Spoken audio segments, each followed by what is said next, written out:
자, 8월말 평가 인동중학교 정리 시작해 보겠습니다. 자, 첫 번째는 중세 서유럽의 건축 양식이 뭔지가 중요하겠죠? 고딕 양식이 대표적이고 로마네스크 양식도 있는데 고딕 양식은 뾰족한 첨탑이 특징이에요. 그래서 사진에서 뾰족한 첨탑을 가진 건축물을 구하면 되겠습니다. 그게 이제 첫 번째 정리고요. 자, 두 번째는 중세 서유럽 문화의 특징이에요. 자, 중세 서유럽은 성상숭배 금지는 허용했습니다. 그러니까 성상숭배는 허용했어요.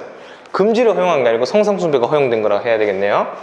다음에 기사도 문학이 발달했고 스콜라 철학이라는 게 발달했죠. 그래서 신앙과 이성의 조화를 강조한 스콜라 철학이 있었고, 대표적인 학자는 토마스 아퀴나스라는 신학자가 있었고, 그 사람이 만든 책이 신학대전이라는 책이 있었습니다. 고딕 양식과 로마네스크 건축 양식이 아까 전에 얘기했던 중세 서유럽 문화의 특징이 되겠어요. 다음 세 번째, 비잔티움의 건축 양식은 대표적인 건축물이 유스티니아누스 대제가 만든 성소피아 대성당, 모자이크화, 그 다음에 원형의 돔 지붕이 있었습니다. 그게 특징이었죠.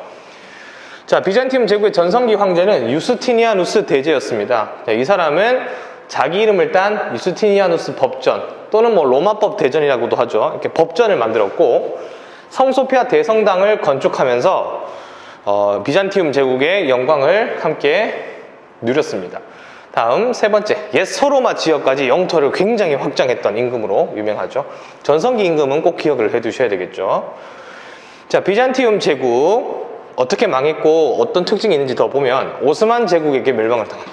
오스만 제국한테 망했다, 이거 기억해 주셔야 되겠죠. 그리스어를 공용어로 썼고 나중에 슬라브족, 지금의 러시아, 우크라이나 이런 계열의 슬라브족에게 큰 영향을 주었고요.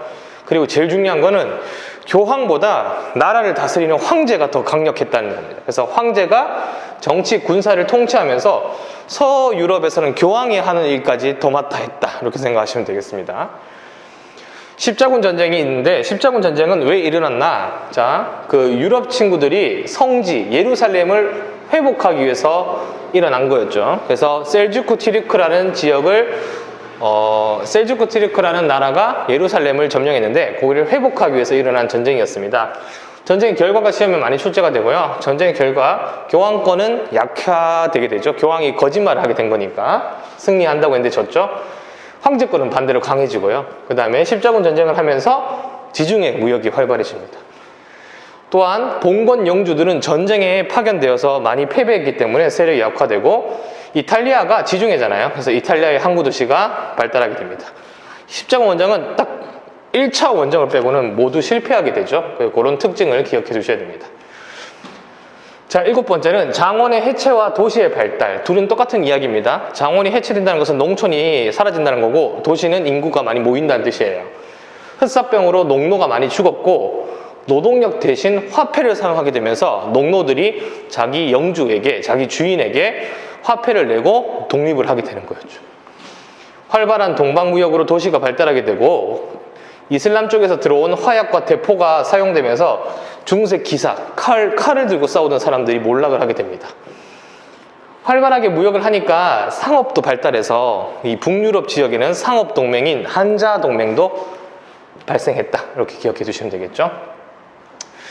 자, 여덟 번째는 백년 전쟁과 장미 전쟁에 대한 이야기입니다. 백년 전쟁은 프랑스랑 영국이 싸운 전쟁인데 영국이 패배했죠.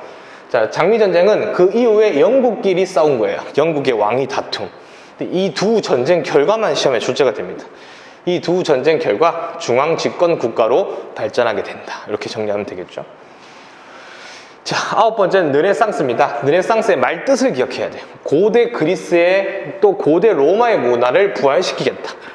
이 중세시대 때 신들의 세상에서 다시 인간의 세상으로 돌리겠다, 이 뜻이죠. 자, 이탈리아의 르네상스부터 시작이 되는데, 이탈리아의 르네상스는 인간을 중심으로 하는 인문주의 사상을 보고 르네상스라 불렀고요. 레오나르도 다빈치, 미켈란젤로와 같은 이런 또 라파엘로, 이런 예술품이 많이 주된 그 이탈리아의 르네상스의 특징이라는 걸 기억하면 되겠죠. 이탈리아에서 최초로 르네상스가 일어나게 된 배경은 인간 중심의 세계관은 당연하고 지중해 무역으로 엄청 부자가 됐어요. 그래서 부자가 되니까 돈이 많죠. 예술품에 대한 지원이 많았겠죠.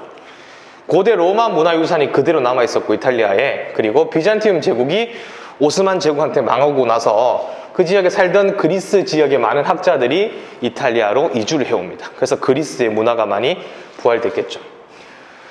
자, 그 다음에 11번째는 알프스 이북의 르네상스인데 특징을 기억하면 돼요. 알프스 이북은 인간의 아름다움이 아니고 부패한 교회와 현실을 비판하는 특징이 있었다.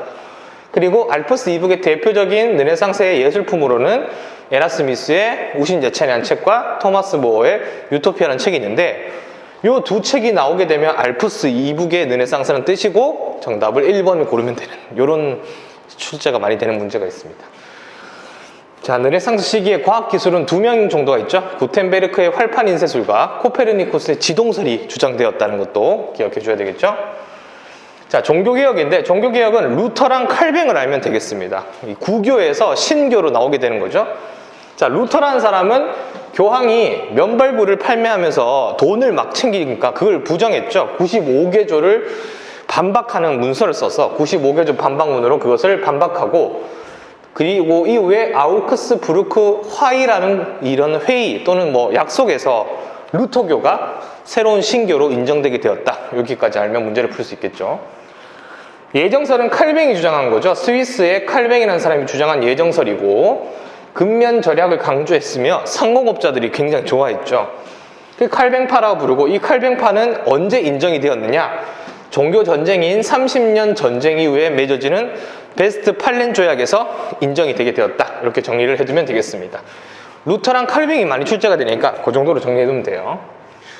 자, 최근에 배웠던 송나라, 이제 중국으로 넘어와서 송나라는 송태조 조광윤이라는 사람이 만들었는데 이 사람 절도사라고 했죠.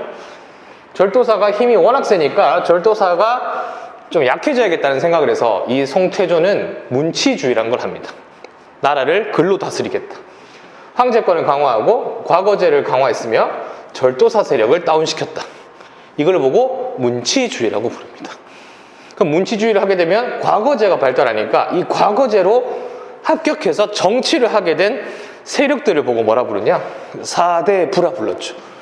그래서 송나라는 문치주의와 지배층은 누구냐? 4대 부다. 이렇게 정리해두면 되겠습니다.